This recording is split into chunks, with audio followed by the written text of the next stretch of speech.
Are you serious? Are you serious, guys? It looks like it's going to be one of them days. We have breaking news, several breaking news issues, but this one is huge. Hamas has just announced they are not going to release any more hostages.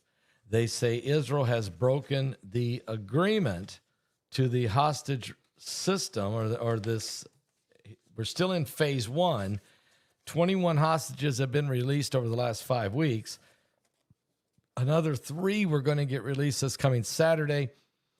There's only 12 left to be released in this first phase. 8 of them are dead. So that we know that out of the 12, there'll be 8 bodies. But we saw how the last 3 looked when they got released. And now Hamas is saying, we're suspending this till further notice, indefinitely. The ceasefire is over. Let me tell you about, and how these other 3 were treated. Let me tell you also what Trump said. So this is all breaking now in the last 15 to 20 minutes. Quickly, let's put a shout out, if we could, if you don't mind, for bhmd1.com/Paul. That's bhmd1.com/Paul. We've been told our whole lives that wrinkle creams were the easiest way to look younger, but one doctor says that's nothing but old news. That's Dr. John Lakey. He's the world-renowned Beverly Hills beauty expert, and he says most wrinkle fixes are nothing more than just glorified moisturizers. Are you serious? Yes, they hardly make a dent in your appearance, and some can even be harmful to your skin. Recently, Dr. John Lakey has focused his attention away from the mainstream cosmetic practices. Why? Because he is pursuing a new revolutionary anti-age breakthrough, one that some experts say will change the industry. It's almost like photoshopping your face. You may even be mad after you see just how easy it is to visibly erase those wrinkles in view. His personal clients have called this the new do-it-yourself technique, the age rewinder. And it can take years. Some people, it looks like decades in 2 minutes. Here's what I want you to do, guys. This is an amazing breakthrough by Dr. John Lakey. There's a link right there below this video. Go to bhmd1.com/Paul. Click on that link, bhmd1.com/Paul, and find out. Watch the video. It's uninterrupted. It's been seen millions of times. You need to see how easy this is and how it can change your appearance. You'll be glad that you did. And also, like I said earlier in a video I did earlier today, please get your ticket. If you haven't got a ticket yet for Trump, AI, and the Cyber Society, we reduced the price to $49.99. And as soon as you purchase it, you just go over to our website and purchase it. As soon as you do that, you get an email right back to you. It's your receipt. And on the receipt is the link. Boom, you'll be watching this webinar, one that you'll want to watch over and over, especially right now. Vice President J.D. Vance, my cousin, he just landed and is getting ready to go into an AI summit, as this is really taking the world by storm. So find out about that. Get this ticket right now and watch this afternoon. Guys, here's what's going on. We just got breaking news just within the last 15 minutes. Hamas is stopping the release of hostages for indefinitely. They are blaming Israel. They're saying Israel did not keep the agreement. Now, we already know that the last 3 hostages that were just released, we saw how gaunt they looked, how pale, how malnourished they were, how frail, like skeletons. Now those 3 guys are telling us what happened to them, how they were bound and gagged and starved and mistreated and tortured. And they're telling us that they hung them upside down by their feet, and they would take hot irons and burn them and starve them and torture them. And I'm sure they're not even telling us everything. Also, they were injured, and they never gave them any medical treatment for their wounds, which were severe. This is a horrible scene. And I think that's what's happened. When the world saw those three guys and realized how they had been treated and started to hear what happened to them, Hamas knows the gig is up. Because each time that Hamas is releasing people now, they're going to be worse. And we're really worried because there was 12 left to be released, and we know that 8 of them are dead. And so we're very concerned about that. Let me read to you what the breaking news is right now. Here's just now coming out of the Middle East. Hamas suspends the, give me 1 second here. Let me find it again. They're suspending the release of the hostages, which is just insane to me. It's just absolutely insane to me what these people are doing, okay? But let me give you this update here. According to the report, Hamas suspends the Gaza hostages release until further notice, citing that Israel committed violations to the agreement. Hamas is blaming Israel for violating the ceasefire agreement by delaying the return of the displaced people and blocking supplies from entering the Gaza Strip. Hamas has announced that they're going to cancel the release of hostages until further notice due to the Israeli violation on the terrorist groups, the terror organization Hamas's Telegram account. They just posted it 15 minutes ago. The hostages and the missing families, they said, following the announcement that it has reached out to all the countries mediating the agreement, demanding swift assistance in finding an immediate and effective solution to restore the implementation of this deal. We call on the Israeli government to refrain from actions that endanger the execution of the signed agreement and to ensure its continuation, securing the return of our 76 brothers and sisters. The hostages are out of time. They all must be rescued from this nightmare urgently.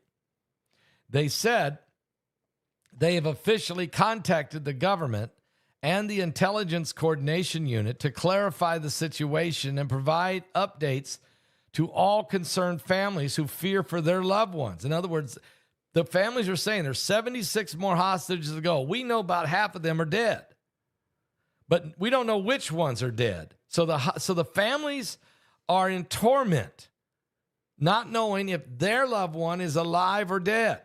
And then if they're still alive, not knowing how have they been tortured? What is their physical condition if they are alive?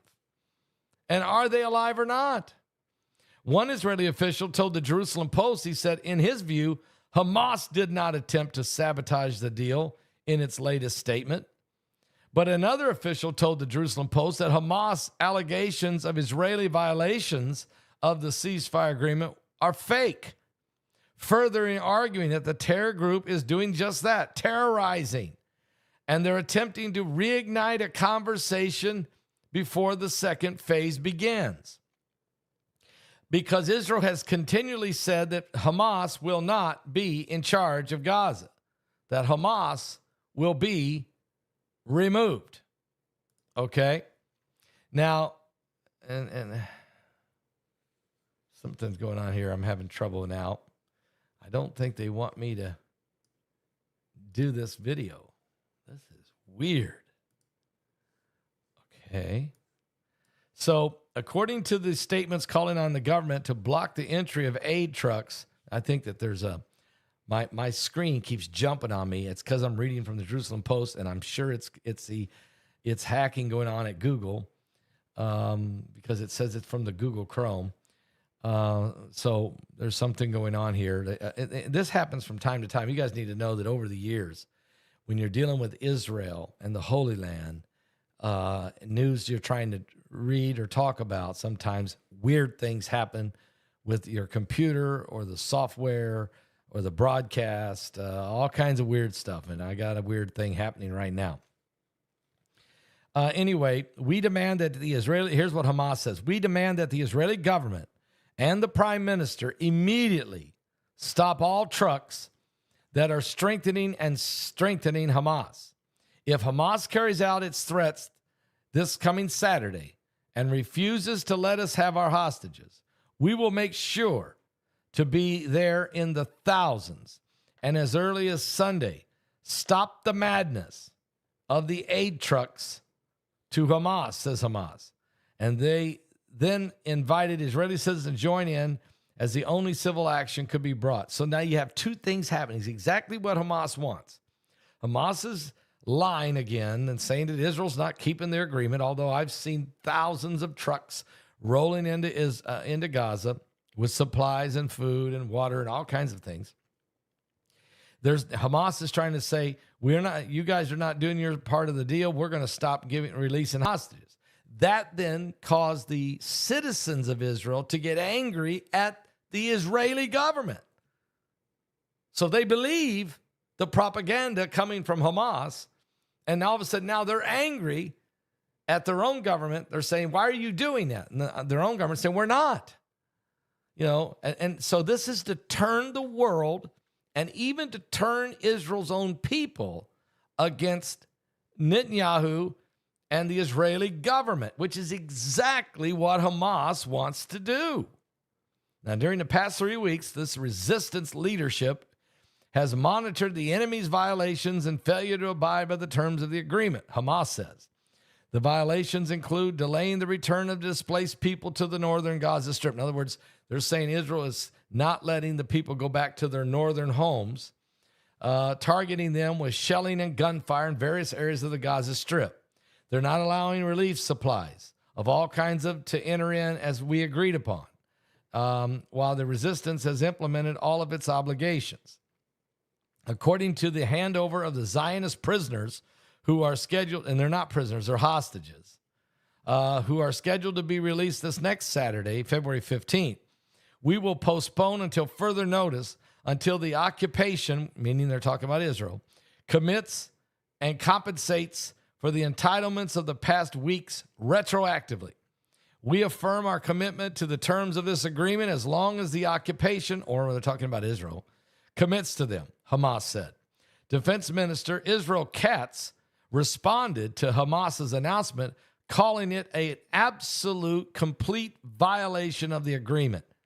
He said he's instructed the IDF to be at the highest level of alertness, for this is a lie, and for any possible scenario could happen now in Gaza. We will not allow the return of the reality of October 7th, he said. Trump comments on Gaza. The cancellation comes also amid comments that U.S. President Donald Trump, that the U.S. will own the Gaza Strip, that it will be cleared of all Gazans. Trump later announced that the Gazans would not have the right to return to Gaza following the clearing. His comments have caused waves across the world, with most world leaders condemning him. All right, so Trump is saying, look, we're going to move them all out of there. Half of them are going to Egypt. Half of them are going to Jordan. Maybe some other countries might even take some of them. But they're moving out. We're moving them out of there. And we're going to rebuild Gaza. And then Trump said it last night to Brett Baer, and I heard him say it. He said, the United States is going to own Gaza, and the United States will rebuild it with the help of other nations of the world, turning it into the Riviera of the Middle East. And then Brett Baer asked him, he says, well, will the Gazans be allowed then to return? And he said, no, they won't. We're going to build them a nice place to live in these other countries, especially Egypt and Jordan, and where they can live in peace, and we can stop the violence, and we can end this madness. And then Brett Baer said, okay, but what if Egypt and Jordan say no? He said, I know, they're saying no, but he said, they're going to say yes. And then I heard Trump say it. He goes, we supply Jordan and Egypt with billions of dollars in aid, military aid and aid. They will take these people. So there's two things going on. Trump is playing hardball, and Hamas is playing hardball now by refusing to let the rest of the hostages go and accuse Israel of not keeping their end of the bargain. Israel saying, we are doing what we're supposed to do. You guys are lying. And so here we go. We're not even through phase one. And the wheels are coming off. And Trump is doubling down now. And some of the people in Israel are frustrated with their own government. So this thing is, it's really going to get intense. So Trump is saying, we're going to move these people out of there because they can't live there. It's just a disaster. We're going to build them better places to live in several countries. Half of them maybe will be in Egypt, half of them in Jordan, or maybe some of them will end up in Saudi Arabia or other countries. As a matter of fact, Marco Rubio's getting on an airplane. He's headed to Munich, Germany, I believe, for the security summit, and then he's headed, Marco Rubio now as the Secretary of State will then be going to Egypt, Jordan, United Arab Emirates, Kuwait, Qatar, and then finishing at his trip at Saudi Arabia. So in other words, he's going to be starting to sell the message and try to sell the plan. Trump is saying, I'm running out of patience. His words, with Hamas not letting go. He said, with the way they treated these last three hostages, I've seen what they did to them. And the fact, I don't know, how they're dragging this thing out and then they're starving these people. He said, I am running out of patience. And I'm very concerned about it because there's, of course, Jesus said it. I mean, it's almost like Jesus told us this was going to happen about the land, that God would have to bring the whole world down to the valley of Jehoshaphat and plead with the nations of the world not to part the land. Okay, and you can find that in Joel chapter 3. There's also scripture in the book of Leviticus about buying the land. You're not to buy the land permanently. It didn't say you couldn't do it temporarily, but it said you can't do it permanently. And that's actually found in the book of Leviticus. So it's just Trump is running out of patience. By the way, the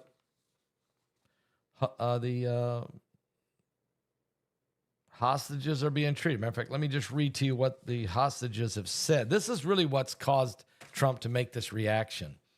Now, he'll sometimes take people to the wall and then change his mind. My opinion, he's bluffing when he says he'll buy it and never let them go back. He does want to move them out of there and have it rebuilt. But I think he's bluffing because he's angry at how these three that were released, they were bound, they were gagged, they were starved, and they were mistreated, severely mistreated by their captors. They go on to say the mother of the hostage, Elia Cohen, said her son had been held with the returning hostages who were chained, gagged, burned with searing hot irons, hung upside down by their feet, and starved. Cohen said the hostages testified her son is being held in a tunnel. He'd been held in a tunnel. He'd been chained for the entire length of his captivity. They gave him just little bits of food. He never saw daylight. He suffers from untreated bullet wounds to the leg sustained during the Hamas attack on October 7, 2023. Cohen's comments came as the family of also hostage Alan Oel said they received the first sign of life from him. Oel's mother said he was also bound, starved, untreated for shrapnel in his shoulder and arm, and he's partially blind in one eye. We've been learning more and more details since Saturday and can no longer remain silent, they told the Army radio. Her hostage son turned 24 years old. The prime minister can't say he didn't know. He can't say he didn't hear about this. He can't say he didn't know that they were being starved and tortured. Every day they were there was like hell. One of the 3 civilian men received on Saturday, Ben Ami and Levy, said his captors, they treated us like animals. The broadcasters reported the 3 had been separately interrogated, tortured by their captors. In the interrogations, the hostages reportedly sustained burns from a white-hot iron. At one point, the reporter said one of the hostages collapsed, leading his fellow captives to think that he had died. Meanwhile,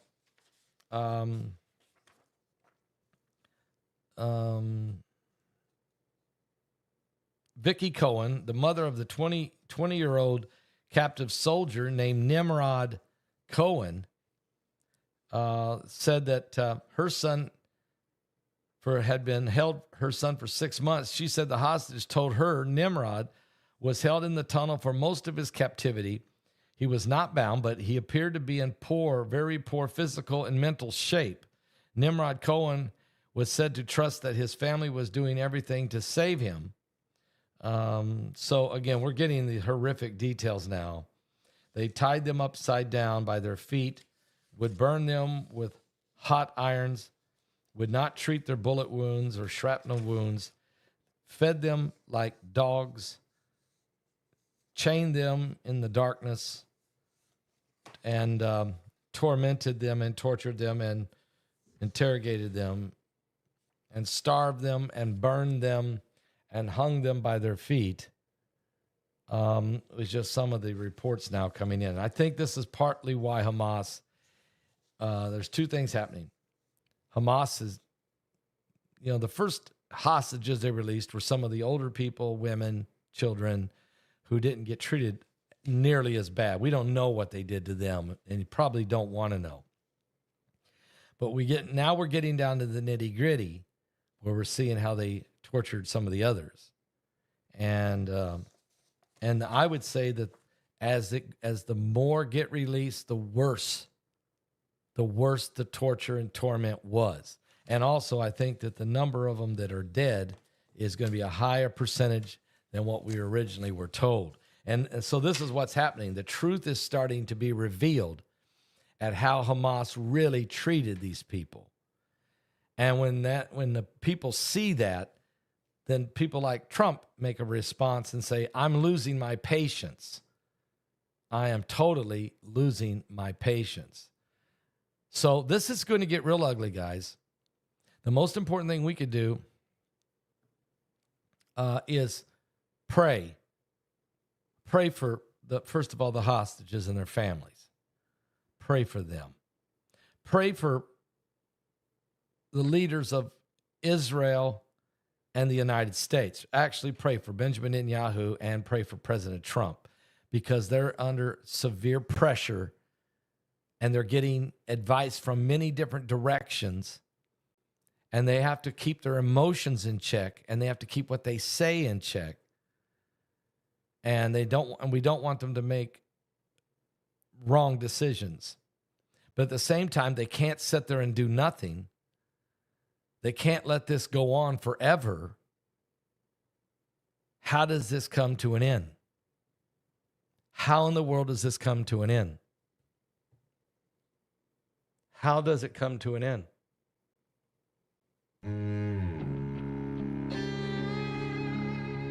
What does the scripture say? About Gaza shall be forsaken.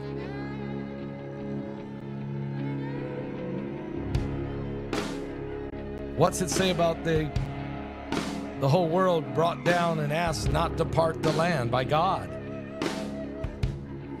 And what happens if it is? Saturday was silent. and surely it was through. Since when has impossible ever stopped you?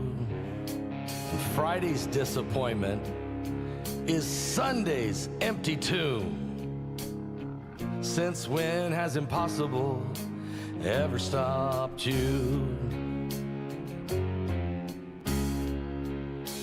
This is the sound of a dry bones rattling. This is the praise make a dead man walk again. Open the grave, I'm coming out. I'm gonna live again. This is the sound of dry bones rattling. Pentecostal fire, stirring something new. You're not gonna run out of miracles anytime soon. Your resurrection power, it runs in my veins too. I believe there's another miracle here in this room.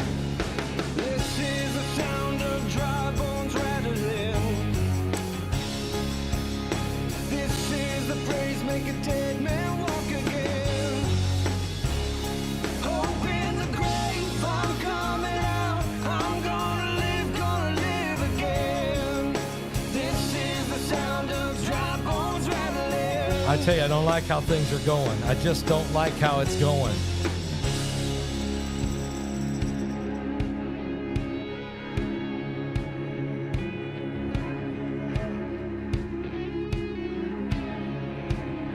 My God is able to save and deliver and heal and restore anything that He wants to. Just ask the man who was thrown on the bones of Elisha if there's anything that he can do. Just ask the stone that was rolled at the tomb in the garden. I have a prophecy on Leviticus. When God says to move, I feel Him moving it now. I feel Him doing it now. I feel Him doing it now. Do it now. Do it now. This is the sound of dry bones rattling. Yeah, this is the praise make a dead man walk again. Open the grave, I'm coming out. I'm gonna live again. Open the grave, I'm coming out. I'm gonna live again. Open the grave, I'm coming out. I'm gonna live again. This is the sound of dry bones rattling.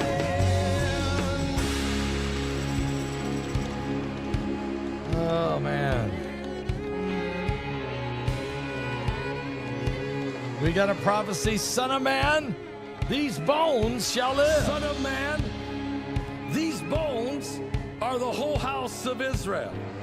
Prophesy and say to them, thus saith the Lord God, behold, my people, I will open your graves and cause you to come up from your graves and bring you into the land of Israel. Then you shall know that I am the Lord, and I will put my spirit in you, and I will place you in your own land, and you shall live. I will place you in your own land. You shall live, live, live, live, live.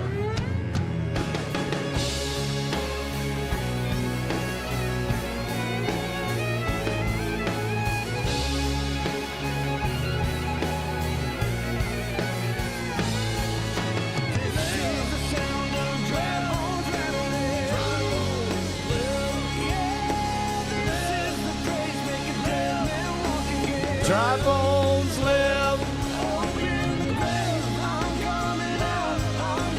Dry bones live.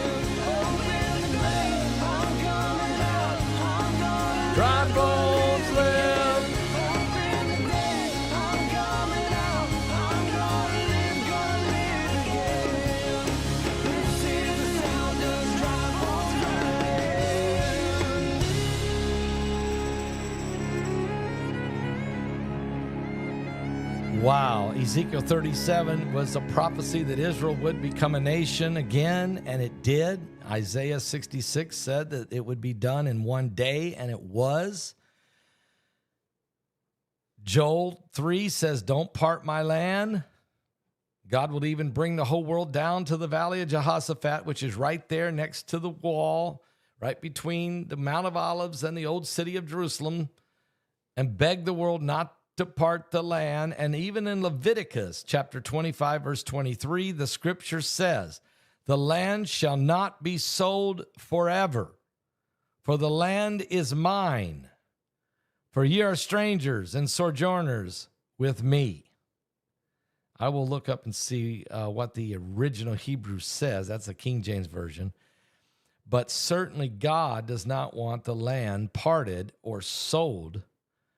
I did see what it said in one version. Says the land is not to be sold permanently, but it could be temporarily. Now, I'm going to find out what the Hebrew says. I just don't want to go by every version, but certainly,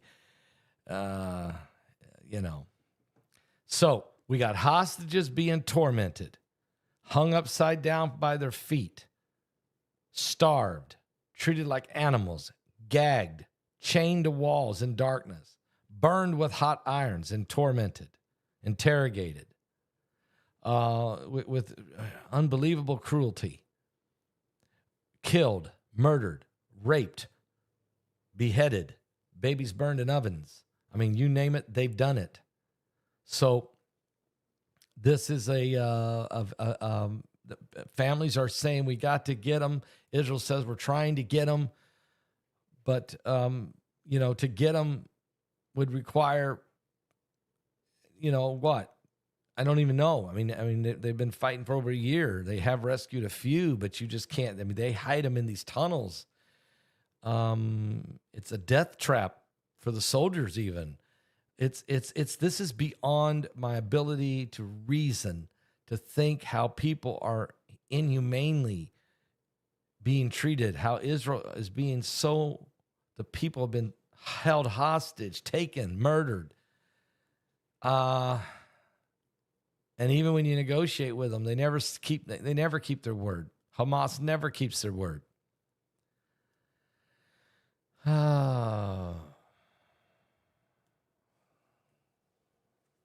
Trump's running out of patience. Hamas has suspended releasing hostages. So in other words, the ceasefire is breaking apart. The wheels are coming off. We're in the end times. We're in the last days. And this is all happening just as we speak here in the last few minutes. I do have another, let me see, we may have more news now coming in. Give me a moment here. We might have another update on this. Because it's a very fluid situation. Hamas is suspending hostage releases, says Israel's not following the ceasefire agreement. Of course not. Of course they're going to say that. Hamas wants to say they're in charge. Okay? They want to be, they want to remain in charge. And this is partly how they're going to do it. They're going to break the agreements. They're never going to keep their word. They're going to torment and torture the people. And then they're going to say, we're not letting the rest out. We're in charge. And they're basically daring Israel to come on in here and get us if you want to. They're daring Trump as well. We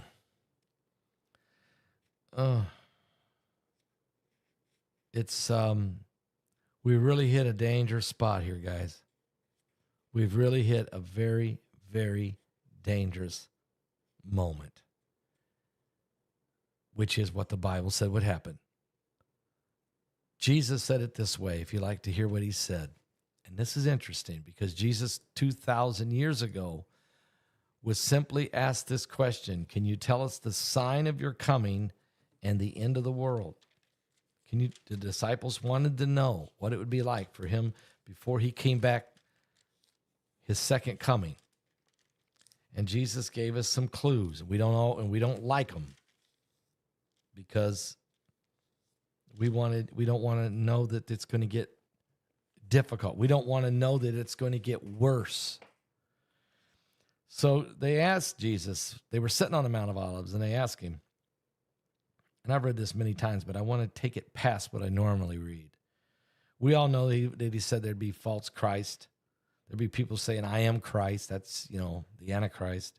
You'll hear of wars and rumors of wars, and you'll see nations rising up against nations. He said, but see that you be not troubled. This is going to happen. You're also going to hear of famines and pestilences, plagues on the earth, famines, disease, earthquakes. But this is the beginning of sorrows, natural disasters. Then they shall deliver you up to be afflicted. That's talking about Christians. And they shall kill you. And ye shall be hated of all nations for my name's sake. In other words, Messiah, Christ, Jesus. And many shall be offended and shall betray one another. So now the church, Christians will start betraying each other because it's getting so intense. And people will have disagreement, and they'll start to point fingers at one another.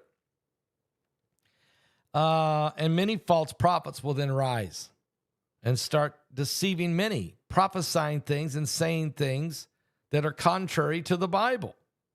Even saying that Jesus is not the Messiah. Even saying that there's no such thing as his return. And they will start to prophesy falsely.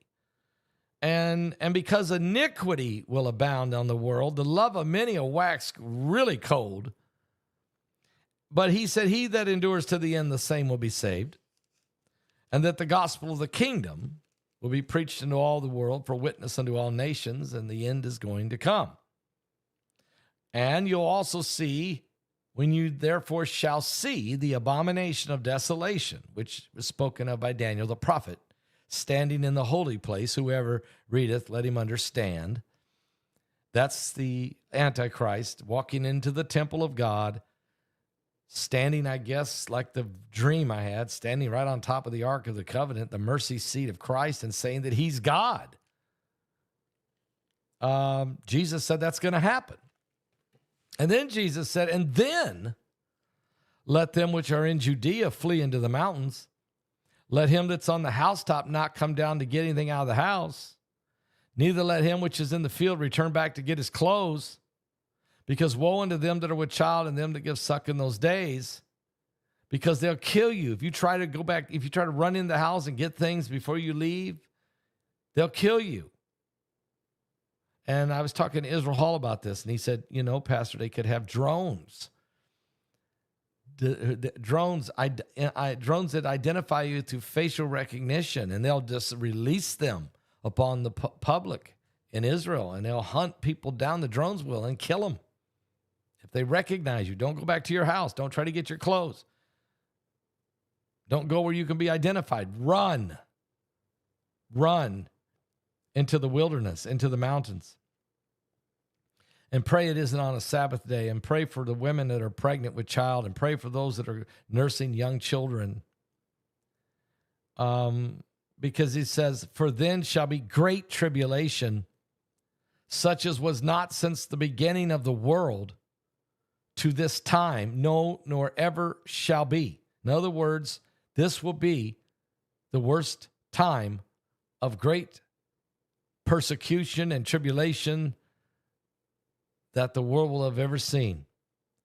And except those days should be shortened, there should no flesh be saved. But for the elect's sake, those days shall be shortened. That's God's mercy. And then if any man shall say unto you, lo, here is Christ, or there, believe it not. For there shall arise false Christ and false prophets, and shall show great signs and wonders, insomuch that if it were possible, they should deceive the very elect. So again, it's going to get worse. It's going to get bad, and then get worse, and then get worse. And then They're going to tell you that Christ is in a secret chamber somewhere, an underground tunnel somewhere, or wherever. He's not there. And as lightning comes from the east and shines into the west, so shall also the coming of the Son of Man be. So he's not going to be hiding somewhere in a bunker. When he comes, every eye is going to behold him. Every knee is going to bow, and every tongue is going to confess that he's the King of kings and the Lord of lords. And so there's going to be darkness, and the sun is going to be dark, and the moon will not give its light, and the stars will start falling from heaven as the heavens are going to be shaken like a mighty wind. And there will be all kinds of chaos. But nobody knows the day or the hour that the Son of Man is coming. Because you keep saying, but when's he coming? Well, we don't know. No, not the angels of heaven, but my Father only. But I'll give you a clue. As just like it was in the days of Noah, so shall it be in the coming of the Son of Man. The days there were before the flood, they were eating and drinking and marrying and giving in marriage, just living their lives, doing whatever they want. Until the day that Noah entered into the ark, right up to the last minute, they still didn't believe. And they knew not that the flood was coming. It came and it took them all away. It washed them away. So shall also the coming of the Son of Man be. And there'll be two people in the field, one to be taken, the other be left. Two women grinding at the mill, one to be taken, one to be left. Watch therefore, for you know not what hour your Lord doth come. And we realize that it's bad, it's going to get worse. And I'm looking at this whole thing right now in Israel with the hostages and Hamas and the war with Gaza and the nations. And I'm saying to myself, this is a bad situation. And the Lord keeps telling me it will get worse. So keep preaching the gospel to people. Tell people they better get saved. Tell people they better get right with God. Tell people that I'm not playing around. Jesus is coming. Tell them, look at the signs. They're everywhere. I just wonder about this blood moon. God keeps telling me this blood moon is going to be huge. This blood moon on Purim. The blood moon is going to be there. It is the same time we celebrate Esther delivering the nation of Israel from the evil hand of Haman, who was an Iranian. I mean, because this was the Persian Empire that was going to kill all the Jews. It was Elam. It was Iran. It was the Persian Empire that was going to kill all the Jews. And Esther went before the king. But before she went, she asked the entire Jewish nation to pray for 3 days and nights and don't eat. Fast and pray. Then God can give me the power and give us all the power to overcome this evil. Guys, we're in the end times. Look around. Look around. I'll be back with more.